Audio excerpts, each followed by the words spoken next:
नमस्ते दोस्तों। आज मैंने सिलाई मशीन के कवर में चुलाई के बीज को उगाया है। यहाँ पहले मैंने मेथी साफ करी थी। मेथी का जो नीचे का वेस्ट हिस्सा होता है, वो सारा का सारा मैं ऊपर पन्नी में भर कर ले आई थी। मैं किचन का वेस्ट हो, बच्चे जो न्यूज़पेपर पढ़ते हैं जो खराब हो जाता है, उनकी कॉपियों के पेज, गत्ते, मैं सबको किसी न किसी चीज़ में जो चीज़ मुझे उगानी होती है, उसमें मैं भरती रहती हूँ। यहाँ पे मैंने आपको सारा सिलाई मशीन के कवर में से सारा इसलिए नीचे निकाल कर दिखाया है, मैं किस तरीके से इसमें वेस्ट चीज़ें रख रखी थी। यहाँ पे मैंने आपको दिखा दिया कि मैंने यहाँ पर पहले एक परत मिट्टी की बिछाई है। अब यहाँ पे मैं जैसे भी सब्जियों के वेस्ट होते हैं, साग के पत्ते थे, वो सारे मैं किस तरीके से डालती जा रही हूँ। यहाँ पे देखो ये गत्ते हैं, किसी भी तरीके के हैं, ये सारे इन गत्तों का जो ऊपर का हिस्सा है मैंने देख लिया है, सारे का सारा कागज़ है, पन्नी किसी चीज़ में नहीं लगी हुई है, सब कागज़ ही हैं यहाँ पे, कागज़। यहाँ पे देखो मैंने सारी की सारी चीज़ें कर के लगा रही हूँ। एक परत जैसे मैं उनकी रख रही हूँ, तो दूसरी परत से मैं मिट्टी थोड़ी-थोड़ी करके डालती जा रही हूँ। यहाँ पे मैंने जो मेथी के नीचे का हिस्सा जो खराब था, जो वेस्ट था, जो सारा का सारा मैं ऊपर ले आई थी। जैसे यहाँ पे गोभी के भी आपको डंठल दिख रहे हैं, इन सबको मैं इस तरीके से यूज़ करती हूँ।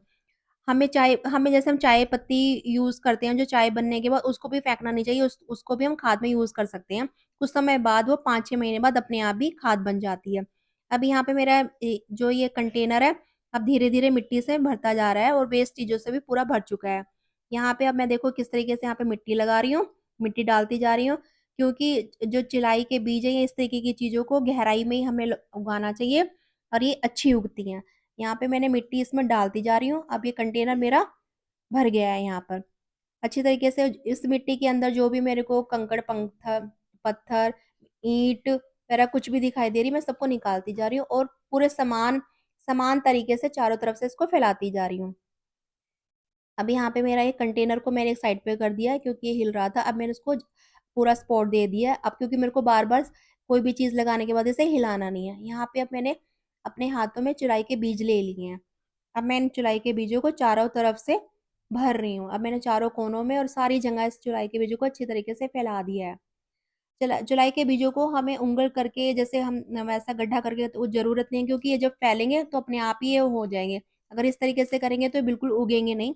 जैसे मैंने आपको फैला के दिखाया, हमें जुलाई के बीजों को इस तरीके से ये लगाना है।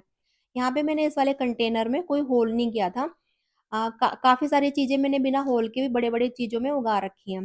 बस हमें यहाँ पे पानी डालते हुए ध्यान देना है कि जब हम इसमें पानी डालेंगे तो हमें पहले से ही सचेत होके डालना है यहाँ पे कि हम कितना इसमें डाल सकते हैं। धन्यवाद दोस्त।